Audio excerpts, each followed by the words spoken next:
And then I remember crossing the finish line and just thinking like, oh my God, I just ran a half marathon. I never in a million years thought I would even participate in a turkey trot, 5K, yet alone a half marathon. And it was just like one of those out of body experiences where like that little shattering of all the things that I told myself I can and can't do. And there was so much that I was putting on myself that was really holding me back, not just like in my running that I would discover, but like in my life, like perfectionism and a fear of failure and not being this version of myself that I had painted for other people.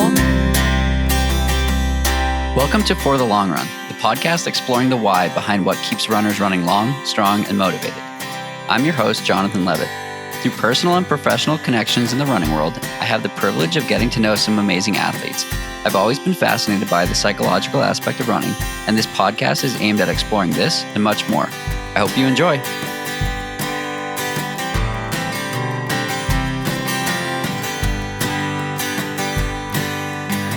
Thank you to Tracksmith for their support of For the Long Run podcast. Tracksmith is a Boston-based running apparel brand born from a desire to celebrate both the history and the evolving culture of running. I have been loving their Van Cortlandt long sleeve, which pairs well with the Alston half tights on a brisk fall day.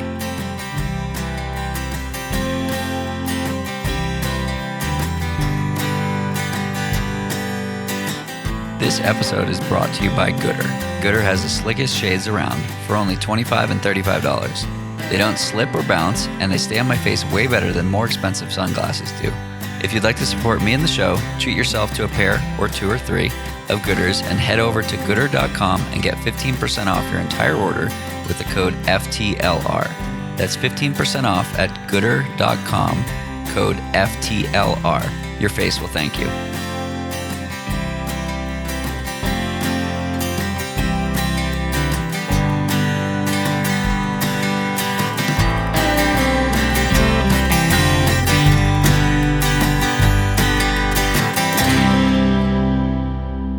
Water bottles, not one. I have two.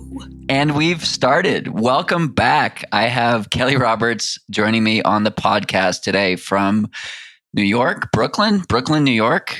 Brooklyn! We go hard! There we go. I think our levels are telling us that we've already exceeded max capacity. So, first question of the day. Who is Kelly Roberts? Pronouns, she, her, 32-year-old. Entrepreneur, YouTuber, podcaster, girl boss. I'm just kidding. That term is dead. Who am I? Levitt? I am a running coach and a jokester and someone who just wants to help people ditch diet culture and find community and have more fun because life's really fucking hard.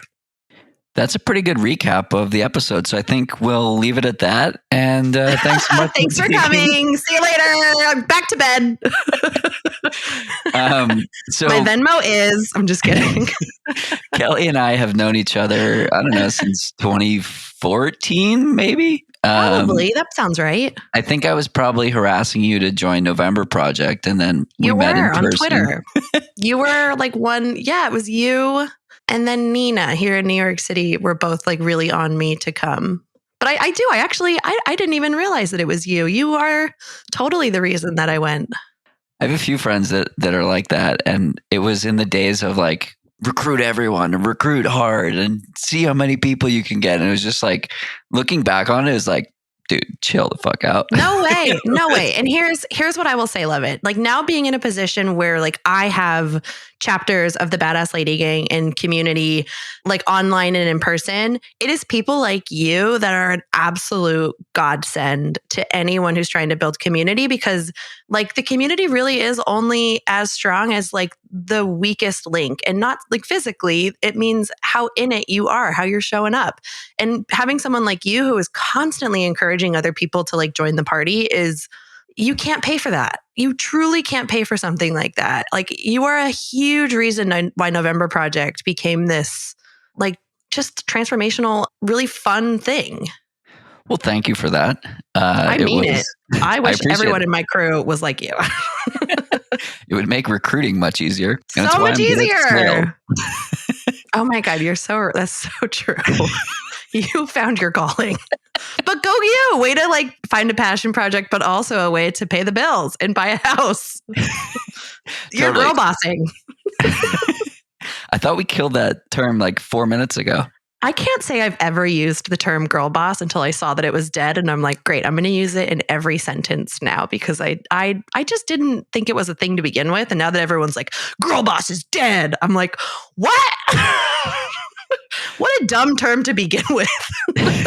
So for those who don't know Kelly, you do now. and she is, we've done everything from racing beer miles together and puking in back alleys of San Diego. And you puked in a back alley. I've never puked during a beer mile. Thank you puked, very much.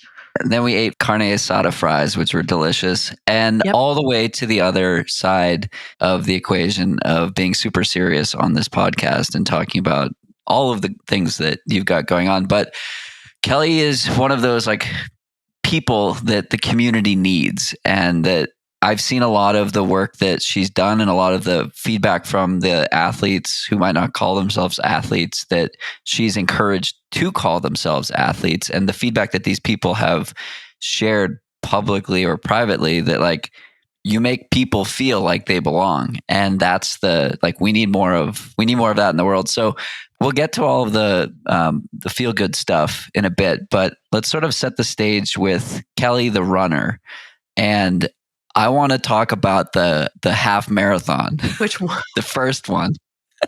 Oh, the first one? The one, yeah. Okay. The first one I ever did. Yeah. So I started running on Thanksgiving Day because I was having, I think it was a manic episode. Like I hadn't slept in a couple days. I was really struggling with my grief. I was really struggling with my body image. I was wildly unhealthy, living in a like wild low energy availability state. Really unhappy, really confused, really scared with what to do. I had just graduated from college with a theater degree, and I was like, I have no idea what to do with my life and how to pay back these student loans that I have to start paying back next month or 2 months. And I had gotten in it. I was really numbing by going to the gym twice a day for like an hour to 2 hours each session, and just like working as hard as I can on a spin bike, just like truly like blacking out in an attempt to be smaller, make myself skinnier, and also so that I just didn't have to like think about anything I was going through. It was like a true escape. And I was losing motivation because that's not sustainable at all. And I was terrified that I wasn't going to be able to go to the gym anymore because I didn't want to. So I hadn't slept all night. I was watching the sunrise, and I was crawling out of my skin. Like I was losing it. And I was like, I just need to move. The gym was closed. So I was like, I'll go for a run. I've been working out for like a year and a half now. Like there's no way that now I can't run. You know, like all my life I'd tried running and I'd always been like halfway down the block and wanted to die. And I was like, this is dumb. This is bullshit. Like this thing's not for me. And sure enough, that day, the same thing happened. You know, I got down the block and I was like, this is bullshit. I'm so strong. Why can't I run? But like the thought of getting back into bed was so much scarier than just like walking and running a little bit. So I did that. And I did that for like 2 months. And I thought, okay, in June, I'm going to do the Rock and Roll San Diego half marathon. Like that's a good goal. That's enough time. And the furthest I think I'd gone was like 6 miles maybe at that point, and it's January, and I'm on vacation in Hawaii. My first vacation as an adult I've ever taken. I'm third wheeling my best friend and her fiance, true Kelly Roberts fashion. And my friend calls me and she's like, hey, my mom doesn't want to run the Disney half marathon this weekend. Do you want to run it with me? And I was like, are you out of your fucking mind? Like, I can't do that. No. And she was like, I don't know. I kind of just think you should try. Worst comes to worst, you quit. And I was like, no, absolutely not. And she's like, just think about it. So she called me back and she's like, I think you should do it. And I'm like, no. And she's like, well, why don't you try to run for 2 hours today? And if you can do that, I think you'll be fine on Sunday. And I was like, that makes sense to me. And so sure enough, in Hawaii, I ran for 2 hours, survived. And I called her and I'm like, I think I'm good. We can do it. So I get off the plane on Saturday, meet her at Disneyland, and Sunday morning we wake up and I'm not wearing my bib, which I now know is a big, big no-no. I'm wearing my friend's mom's bib. I stayed with her for like the first 4 miles in the parks. And then she was like, great, see you later, alligator. And I was like, oh boy, here we go. And I'm trying to just not die. And then at, like the 6 mile mark, they're giving out energy gels and someone hands me one and I'm like, what's this? And they're like, oh, you take it. And I'm like, great. So I should take a couple. So I'd like bagged 4 and like every 2 miles I would like take an energy gel.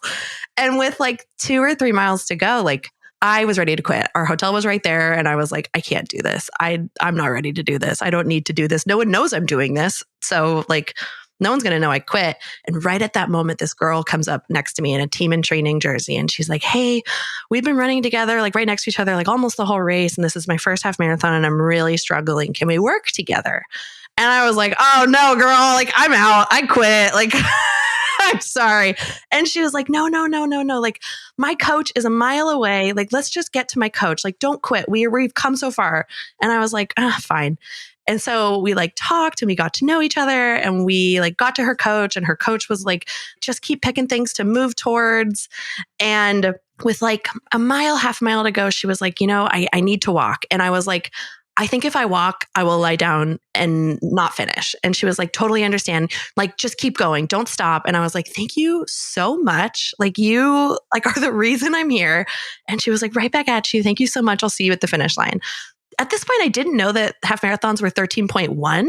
I thought they were 13, like a normal person. Like, why the 0.1? That sounds like ludicrous. So I remember it was like, I could see the 13 mile sign and I'm like, yes. And I'm like running and I'm running and then there's no finish. And I'm like, what? Wait, I am confused. And we had to do this like zigzaggy thing. And then I could see the finish line. And I never thought I would get there. This older woman was walking faster than I was running and she passed me. I remember that. And then I remember crossing the finish line and just thinking like, oh my God, I just ran a half marathon. I never in a million years thought I would even participate in a turkey trot, 5K, yet alone a half marathon. And it was just like one of those out of body experiences where like that little shattering of all the things that I've told myself I can and can't do. And like there was so much that I was putting on myself that was really holding me back, not just like in my running that I would discover, but like in my life, like perfectionism and a fear of failure and not being this version of myself that I had painted for other people. And it was like a little shatter in it that with years and years of work later, like I think I would finally like tear that wall down and step into myself. But it was a big moment. That's awesome. I love that. I was just thinking now, I was like, I wonder if she's going to continue on with this story and talk about the next 5 years. And I'm not Nope, going to that ask. was it. I quit and I never ran another mile. And I'm not going to ask a single question in the next 49 minutes. As you can tell, Kelly is an entertainer. She has a theater degree. So how did that finish? What did the finish line feel like? Did it unlock something for you? Totally. I've never felt that tired. That's what it unlocked. This like total, deep fatigue, total to your bones tired. Later that day, we went to go see Aladdin, this like stage show that they used to have at Disneyland, California Adventure, excuse me. And I fell asleep and I was snoring so loud. And then like my friend's brother had to just drive me home because I like turned to them when we were on the Tower of Terror and I'm like, I can't be here anymore. I must go home. And those races started at like 4 a.m., right? So this might have been totally. Like what, 9 a.m.?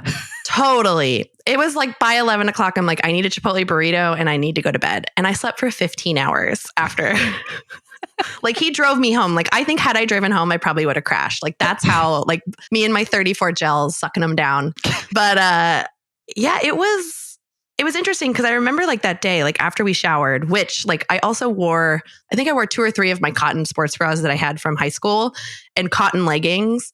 And I've never chafed in those places before, top and bottom. And I remember like that shower being like a true come to Jesus meeting of like, oh, is this a thing? Does everyone go through this? And I'm laying on the floor after it. And my friend's mom is like, so are you going to run a marathon now? And I was like, are you out of your fucking mind?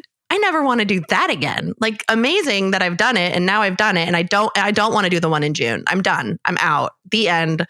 I'm going to go back to running for 30 minutes. So spoiler alert, none of those things happened. You've run marathons. You've spent years focused on a BQ attempt and you run many half marathons with the Badass Lady Gang. So what happened? everyone kept asking me, are you going to run a marathon now? Everyone, like anyone who heard that I ran a half marathon kept asking me that. And it like became this thing that I was like, okay, well, why don't I want to? I have nothing to do. I have nothing going for me. I don't have any friends here in San Diego. I have like 2. Right. And like nothing to do to fill my time except sit on the couch and like peruse what was the very beginning of Instagram and see all my friends living their lives who were brave enough to go for things. And I remember I was like in LA visiting one of my best friends, Luam, and her best friend's husband, fiance at the time, Jamie, was like, and he was a runner. He had run marathons and he was like, Kelly, why don't you run a marathon? Like, you don't have to, like you don't have to run a marathon to be a runner. But like, I am hearing something when you talk about this. Like, it sounds like you kind of want to.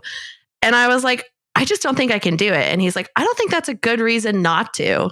Right? Like, that's not the point. And at the time, like, had I just heard that, I would have been like, oh my God, I would have like 5 years of my life would have been so much easier focusing on the process instead of the outcome. But I thought about it. And then one day I just like woke up a couple days later and like just grabbed my laptop as fast as I could and signed up so that I would have to like do it because I paid for it. And that training was very silly. very silly. You were one of the people benefiting from the signs at the end of a marathon that says, remember, you paid to do this. For sure. 100%. During that first marathon, like, I didn't communicate with my parents to where they should go. Like, they were really like the only people coming to cheer for me because they're like the only people I really had. And I didn't know you're supposed to like be like, great, we're going to meet here. So I just knew they were going to be out there and they were at mile 25 and I didn't know that. And so I spent like the vast majority of the race going like, I missed my parents or they didn't come. Like, oh my God. So bummed. And then I saw them and I'm like, you assholes. Oh my God, mile 25? And then they walked to the finish line faster than I ran downhill. So it's funny because there's a term called chunking where you like think about like the different pieces and it helps I didn't know that was a thing. Get to different places. But their version of chunking for you is the first 25 miles. For sure. I PR'd so much in the beginning of that race. Like, I remember in the beginning, some girl turned to me and she was like, hey, like, what's your goal? Like, do you want to work together? And I was like, I don't know what that means. And I was like, survive. And she was like, well, what's your pacing strategy? And I'm like, what's a pacing strategy? Don't die. And she's like, well, what paces do you normally run? And I'm like, I don't know. And she was like, oh, okay. Hasta pasta. Good luck to you. So you're going through running sort of in this laissez-faire, like it'll happen, I'll do it, and we'll see if I survive. At what point, or did it change? I was training, right? Like I had a free plan from Runkeeper that I took more as, a guide. When it was like, do speed work, I was like, great. So 60 minutes is what we do today. That sort of stuff. Like, and then the long runs I stuck with. Although when I got a GPS watch and when I did start running a bit more driven by goals, I did the same route as my longest long run, thinking that it was 19 miles and it was 15. So I was like, my marathon makes so much more sense now. Thank you, shitty Runkeeper app in the beginning, early stages. And why'd you keep doing it? It gave me something to feel really proud of. Really, really proud of. It was this, at the time, like a core value that I truly like held on to with every fiber of my being was I'm a quitter. Like I thought that about myself, and perfectionism. If I'm not the best, it's not worth my time. If I'm not innately gifted at it, don't do it. Like I read all those dumb books about like, do things you're good at and, put your time into that nonsense. And I grew up in a really competitive household with a really accomplished dad who, not to bag on him because I am the ballsy SOB I am because of him, and I'm the girl boss I am. Let's see how many times I can use it. Really, because he and my mom both made us like really gutsy and fearless, but at the same time also instilled this: be the best, don't let people see you struggle, don't ask for help, like be independent type mentality in us. a real double-edged sword. And running, I could tell, was like helping me with that. At the time, I didn't have the tools and the resources to really unpack that. And it wasn't until I started chasing my BQ that I got to work with my uncle, who's a sports psychologist. And he really gave me some like life-changing tools and terms and, like ideology that really turned things around for me in my life. So long story short, I loved it and I hated it, The BQ or bust period was fascinating to watch, right? For much of it, I was also on the same journey. And for me, it took 4 years and a handful of failed attempts that I would consider failure because I didn't learn from them until they stacked up over a 4-year period. And so I'm curious about your relationship with that goal. And yeah, that's the question. So the backstory is like right when I broke 4 hours in a marathon, I kind of soon after was like someone suggested, it was after I went and saw the Boston Marathon for the first time and cheered for friends. Someone was like, why don't 2000? It was the year you ran it. I want to say one of the first times, maybe. Yes. Was it rainy? No, it was beautiful. Then it wasn't sunny, gorgeous. Or anyway, maybe you were cheering. Mid-2010s. I thought you were running. Doesn't matter. Yeah, it was 2015. So someone was like, Kelly, why don't you try to qualify for Boston? And I said, I could never take myself seriously enough to qualify for a race like this. And it felt bad. It left a bad taste in my mouth. And something that running a marathon did for me was it was like anytime I tell myself I can't do something, I owe it to myself to try. I'm at least going to go for it. And at this point, I didn't have and give myself my personal best piece of the puzzle yet. It was just try. And I at this point, I'm a creator full time. So I was like, this is going to be hilarious watching me try to qualify for the Boston Marathon. And I was convinced that 1 or 2 or maybe 3 months in, I would stop doing it because I didn't think it would be worth it, that it would be like a train crash, it would be fun to watch, but I wouldn't be able to turn into that kind of a runner that really, really is performance driven instead of really enjoying the process. Plot twist, you can be both. And spoiler alert, it was a train wreck. It was definitely, anyone who has seen those videos, the whole vlogging series knows that it was a bit of a train wreck, but in a beautiful way, because I truly was ignorant. I had no clue what I was doing. I had no clue how any of it worked. I had no clue how to really work through predefined limits, or I didn't know how to come at it from you need to investigate what you're saying to yourself kind of a way, right? That was the scariest part of it, was that I had to face off with what I said to myself. And I don't think any of mine were failures. There's things that I regret and there's things that I wish I could have changed. But do I wish I would have BQ'd? Sure, 100%. But at the same time, now that I know what I know about female physiology and high hormone phase and low hormone phase, and how to really dial in training with hydration and fueling and stuff like that, and the type of runner that I am, I'm not an innately gifted athlete. I'm just not. I absolutely think you can do superhero things with enough training and hard work. But had I known what I know now, I think things maybe would have been different. But I had so much fun. It was so much fun. I was so lucky to have Nike step in at a certain point with Project Moonshot and give me that training resource that I didn't even need to run the marathons. The training itself was so much fun. I learned so much about myself and it changed my entire life for the better. It made me a completely stronger and more resilient person. So I loved it. I absolutely loved it. I look back with nothing but fond memories. Do you think it's something you'll ever attempt again? I think about it all the time, but I don't know.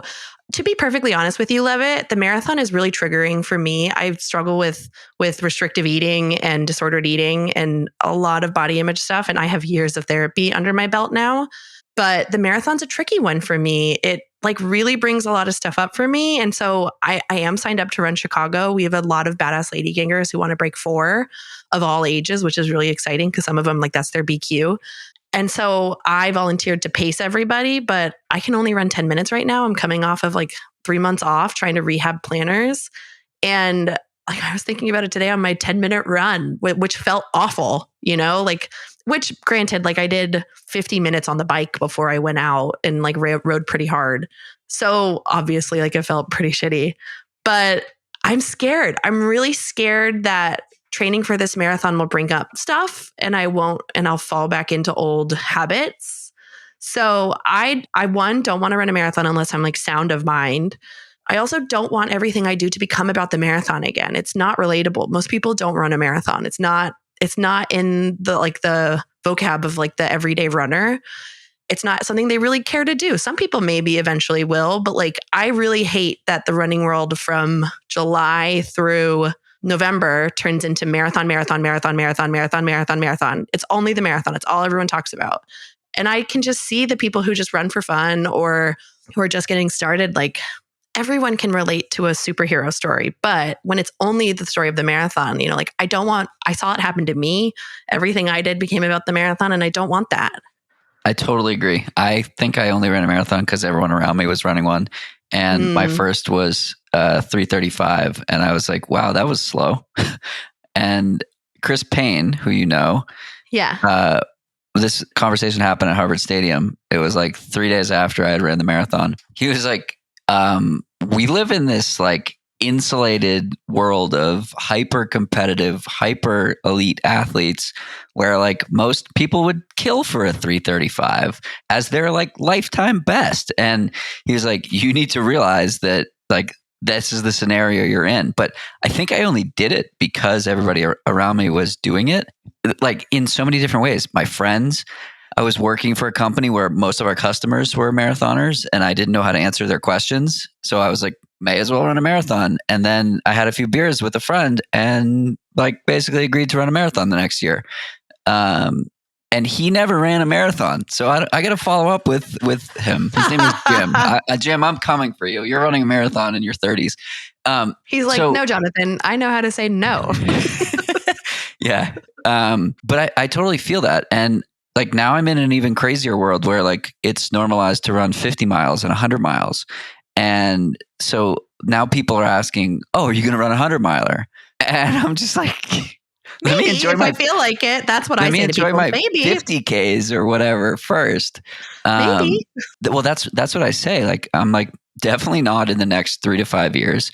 But I told Sally McRae on the start line in Western States that I would run the race one day to see if I could. Like, I think that kind of stuff is like a very different exploration of limits. I want to see what I'm capable of, not like I'm going to do this thing exactly how I think I should. Because I think that type of racing, and at least the way I would approach it initially, is like, can I do it? Like, I don't think that everyone can. And I don't know if I'm one of those people that can. And I'd like to find out. I think that everyone can complete a marathon, whether, they should or not. That's a different story. But then let's go back to the other end of it, right? Lauren Fleshman wrote an article for Runner's World in like 2015 or 2016.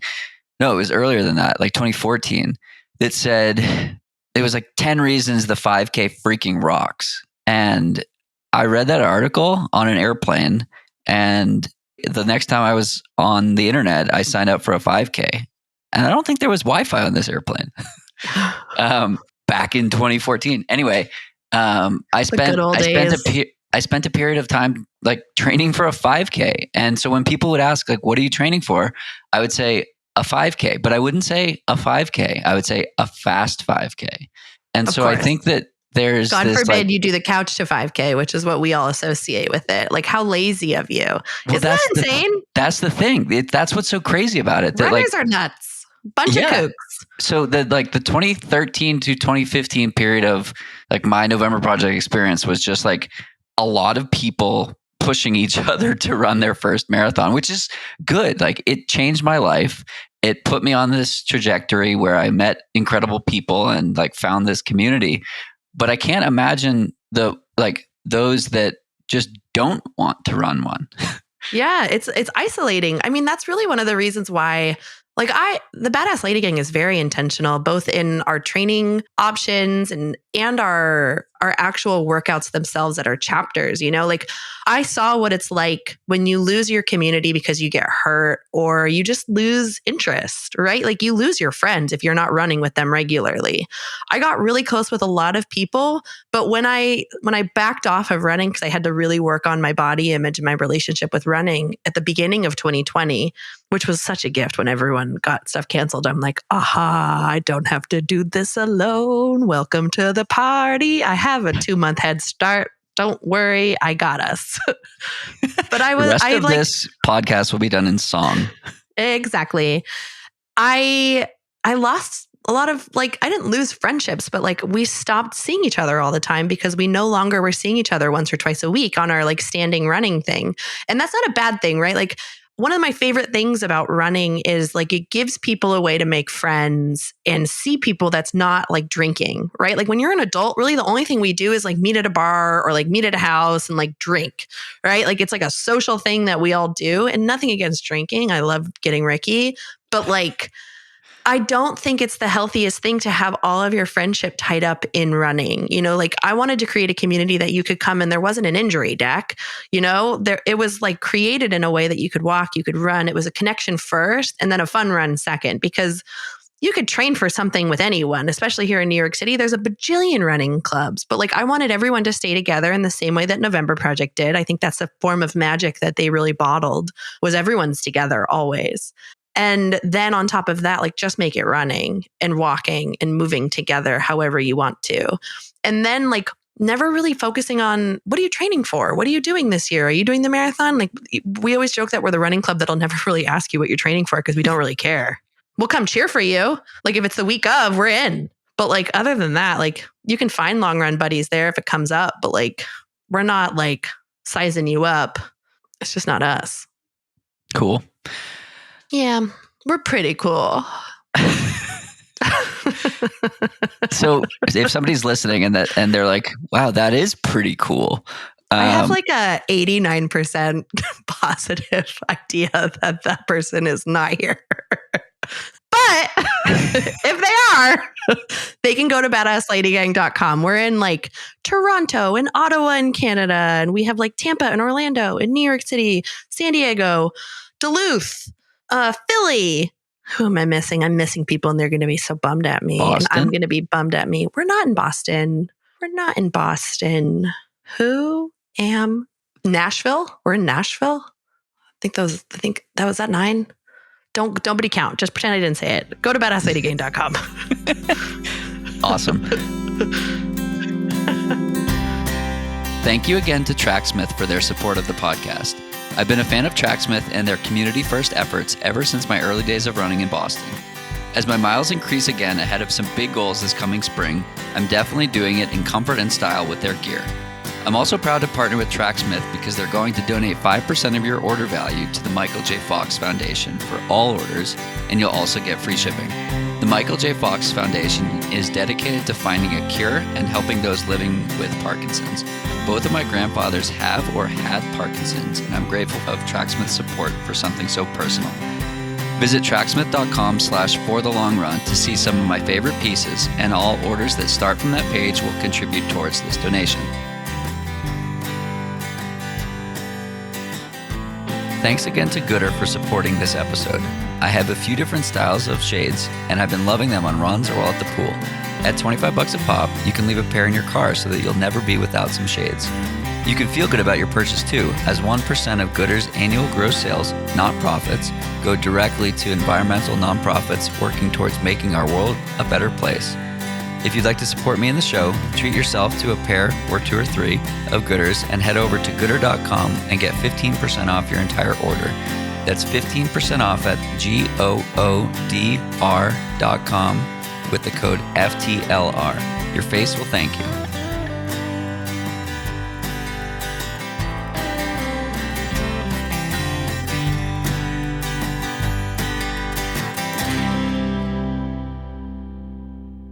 Switching gears entirely.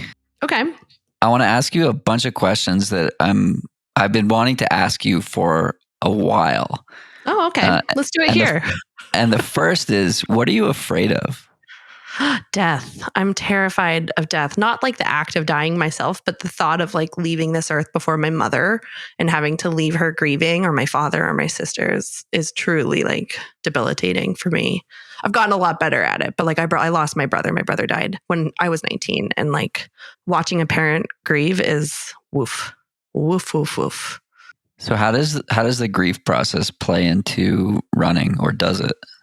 Oh, 100%. Running is one of the best ways to grieve. One, because a lot of people find running when their life falls apart, when someone dies, when they cheat on someone, when they get cheated on, a breakup, when they just like look in the mirror and don't recognize the person staring back at them, right? Like it's like a lot of people find it in those moments.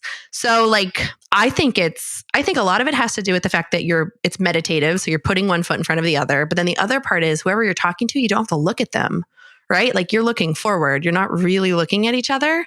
So like, I can't even tell you the hundreds of people I've just gone on one run with, and we just like immediately talk about who we've lost. And we're just like immediately in death and like, death by suicide, like really deep, dark, hard stuff.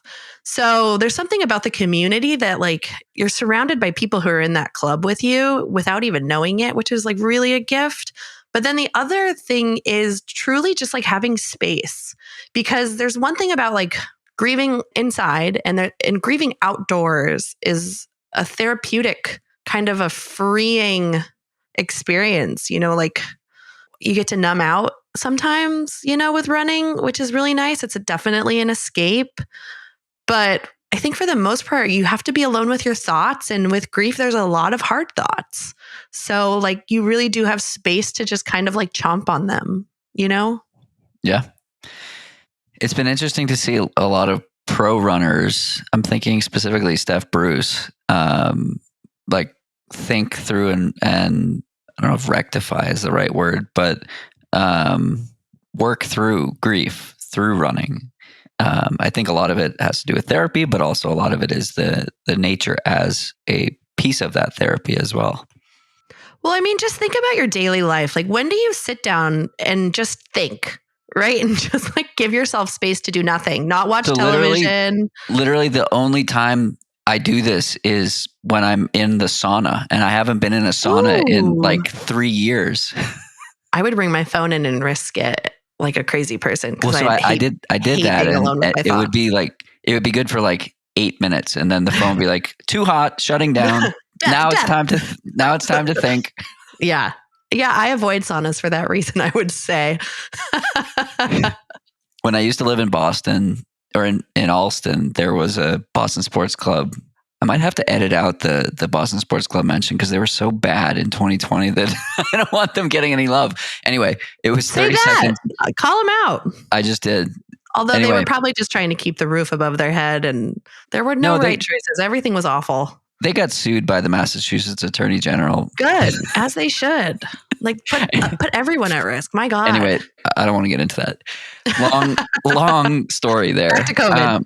Back to COVID. Anyway, I would go there like 3 or 4 times a week, and I would just think, and you lovely. Would be forced to be alone with your thoughts. And I would sometimes read books, and then the books would lose their spine, and then the pages would end up everywhere. But yeah.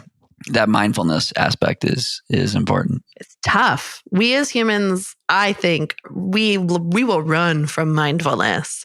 We're just really good at distracting ourselves. I think podcasts were created for that exact reason. I would agree, but I would also disagree. I think we all just like to hear ourselves talk. No, I kid. That's not why. I think it's human experience. We love hearing people talk about human experience because it's so fucking messy. I think the thing that I didn't expect to learn and take away from this is episode 199. Wow. I think. I'm surprised it's taken you this long to get me on, but we can save that for another fucking day. I've asked about 40 times. I'm just kidding. Anyway, what I was... Apologies to people who are listening to this in the car. This is why. I'm gonna have to put a disclaimer that like turn the audio down low for this episode.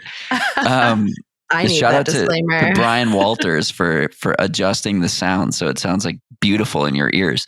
Anyways, sorry, Brian. What I was most surprised about from, I don't know, probably 75% of the people I've spoken to at this point are professional or elite or Olympic level athletes. And their experiences and our experiences are the same, right? Like we think that these people who appears to be so polished, maybe that appearance has gone away a little bit, but the secret is that like everybody struggles. And it's been really powerful to hear like Olympic gold medalists tell me about their struggles and people who conventionally have achieved success at the highest level feeling like failure or feeling like it's the human experience. Yeah. Absolutely no one is safe from it unless you're a true narcissist, which honestly sounds like the most lovely existence. The more I watch Donald Trump, the more I'm like, look, I know I'm never going to be like this guy because I've been through too much therapy, unfortunately. But like, could you imagine going through life like never, ever, ever, ever, ever even thinking to care about doing right, wrong, or even just like caring about anyone? No. Freeing. It must be so freeing to act like a total dodo and to be like, I just don't care. I don't care. Where's my black burger that's charred and raw? Like all the things. Sorry, doesn't matter. But like, no, I think that doesn't surprise me because I come from a theater background, right? Like that's what the arts are, is looking for ways to explore and just like embody the human experience, to figure out why we're here and why we struggle and why we lose people and why when we have all the tools to do the right thing, we continue to do the wrong thing or to like take the harder path when everyone tells us, right? When I look back, I listened to podcasts back, my podcast with Dr. Bob, and he tells me the same thing over and over and over and over and over and over again. And I just don't hear it because I'm not ready, right? Like, life is so hard and it's so messy and we're constantly changing and new people are entering and fucking everything up in beautiful ways. You know, like no one's immune. It doesn't matter how quote unquote successful you are. Like you don't unfortunately get to escape pain and suffering and sadness. Yeah, completely agree. So taking it one step further or switching the narrative a little bit, what does success mean to you? Success to me is like bringing people together so that they can, with the support of a community and people who truly belong together and can be themselves with each other, can go through life and just experience together and lean on each other. Like that to me is success, creating those spaces and being in community with those people. And you have 100% control over that outcome in terms of being successful. You better believe I do, because I've manufactured that community. Look, I'm not perfect. I'm still in therapy. We're working on it. What was the... I feel like the next 19 minutes should just be like a laugh track. If anybody needs a laugh, call up Kelly. I'm just now noticing that your name on the podcast is Smelly Kelly. Yeah, it is. Of course it is. You told me you showered today. I did just now. I'm not smelly. I'm never smelly. I just think it's a fun name, Smelly Kelly. Well, that doesn't have two first names. No, it doesn't. So what does Smelly Kelly think about the next 3 to 5 years? What are you proud of accomplishing that hasn't happened yet? I'm in a relationship for the first time, really ever. Like I've dated people, but was not at all ready to be in a relationship and would really fuck it up quickly, constantly. Relatable. Yeah. And so like I'm in a relationship with someone. I mean, I was really using marathons as an excuse not to date, like truly. And I would go to something like November Pride thinking like, oh, maybe I'll meet someone. And then I would do everything I can to make sure that like anyone who could possibly be someone I wanted to date, like would not want to date me. You know, like I was self-sabotage, the queen of it. And I just wasn't ready for it. I didn't think I was lovable. I didn't think anyone would want to be with me. I had a lot of shit to work through. I didn't date in high school. I didn't date in college. That was really tough to like go in my late 20s being like, I don't know how to do this. And I'm afraid to talk about it because I was so ashamed. You know, like I always felt so weird. I felt like there was something wrong with me. So I'm really happy. I'm really excited to see where this goes. I found someone who's like really smarter than me, which I don't love, to be perfectly honest. No, I do. I love that how smart he is. He's also really funny, which I also don't love. I always said I need to be with someone who's funny. And I'm like, God, sometimes you're funnier than me. And I don't love it. So I did a podcast with a friend last March. Her name is Tansy, and she had just gotten out of a relationship, like a pretty bad one. She would have explained it as. She also just lost her dog, which is really sad. And she said you can't find love until you are love. And I love that. Yeah, love. And so for her, it was the same experience. It was like, need to do a lot of work on yourself before you can like attract the type of energy that you deserve, honestly. Yeah, it was a lot of like being too afraid to be seen. That was a really big thing of it for me, in addition to all the other shit. But like the real you, not like entertainer you. I love that I'm in a relationship that, I don't have to be anything other than what I am. We can have really hard conversations and argue, and it doesn't have to be scary, right? Like they're just disagreements. And then it's more like, oh, this is how I see it. Oh, this is how I see it. Oh, that's interesting. Great. I still care about you. Onwards. Isn't that cool? It's great. It's really great. He's really great. I like him a lot. Where'd you guys meet? On Bumble. Oh. I know. We're an online dating success story. Nice. Yeah. I dated more than anyone in the whole entire world in 2020. I would roll up to dates with tests, being like, do you mind if I prick your finger? If I'm going to make out with you. Yeah, like test for antibodies. Oh. This was like early 2020. This is like summer 2020. My family had like all these tests from, we won't say where, but we got a lot of tests. And so like a lot of times dates were like, yeah, fuck yeah, that's great. I can't get tested anywhere. Let's do it. I'm like, if I'm going to sleep with you, I need to make sure I'm not going to kill my roommates. Fair point. My roommates were my parents for a couple of months in 2020. So I was definitely don't want to kill them. Yeah, similar vibes. I went on too many dates in 2020, and you dated a lot too. Oh, I think we talked about this. Yeah, we definitely talked about this. And one of those dates, the second time I saw her was in line for a COVID test. The third time was 2 weeks later, and. We spent some time inside, and then I didn't see her for like 11 days. And on the 11th day, she was like positive for COVID. Whoopsie, and I was like, great, this has been going so well that I'm not even concerned. Oh, man. Whoa. Yeah, good times. Whoa, baby. Good times. I fainted in line for a COVID test and got a concussion. That was something that happened to me in 2020. Did they still test you for COVID? They sure did. I wasn't even there for like a COVID test. I just like, it's a lot. You were looking for dates. Totally. I was perusing the line. I'm like, who's single and ready to mingle? No, I just needed to go to urgent care. Positive you're negative.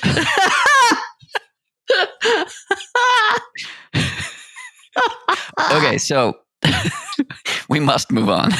Oh God. I'm sweating. That's a sign.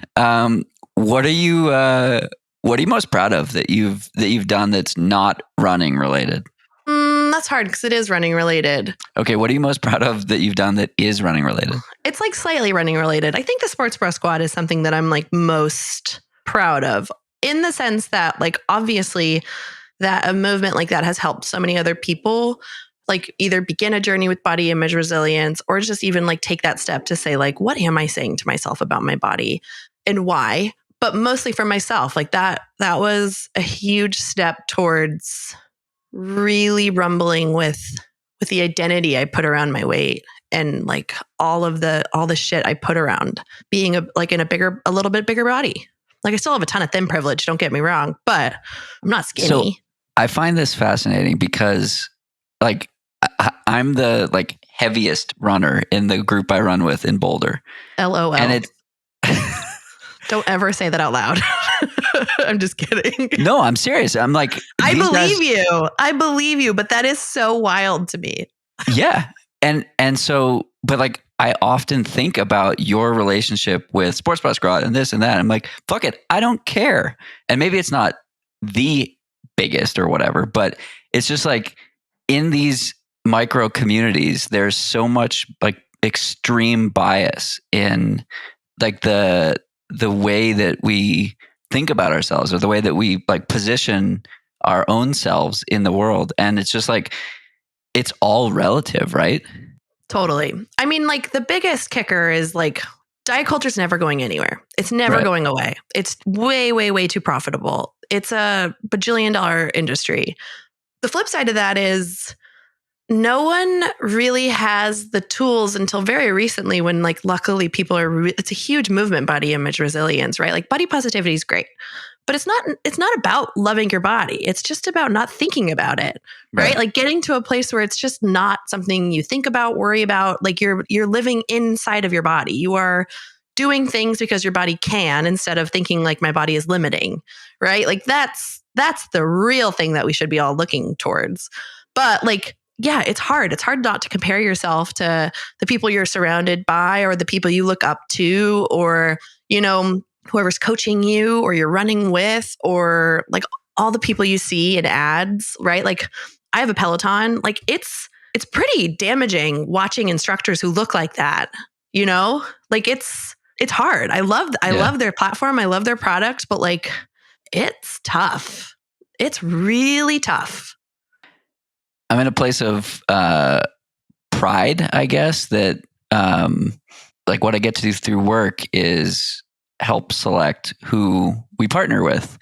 And like with athletes like Myrna Valerio, who is an incredible resource in this department.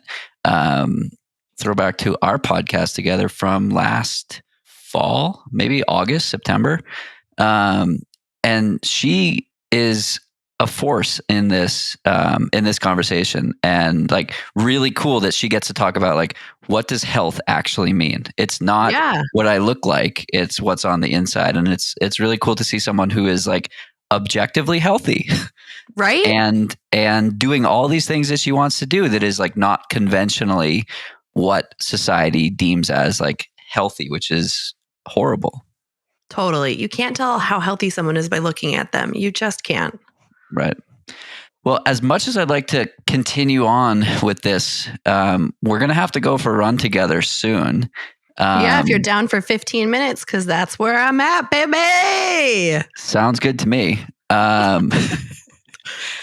Where can we find you and your adventures and your storytelling and those BQ videos if we don't follow you yet?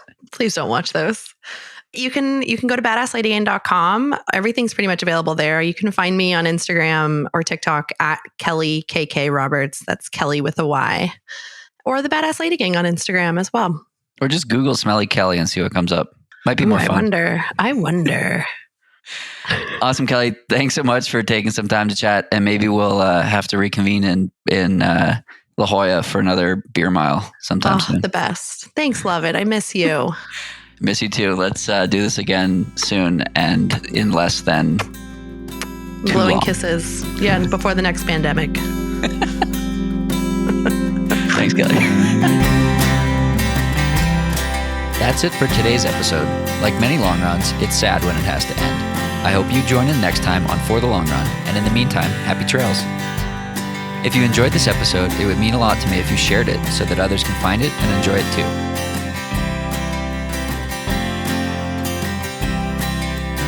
This podcast and the accompanying music has been produced by Brian Walters of Single Track Sound. For the Long Run's logo was created by Vanessa Wolf of Sterling Wolf.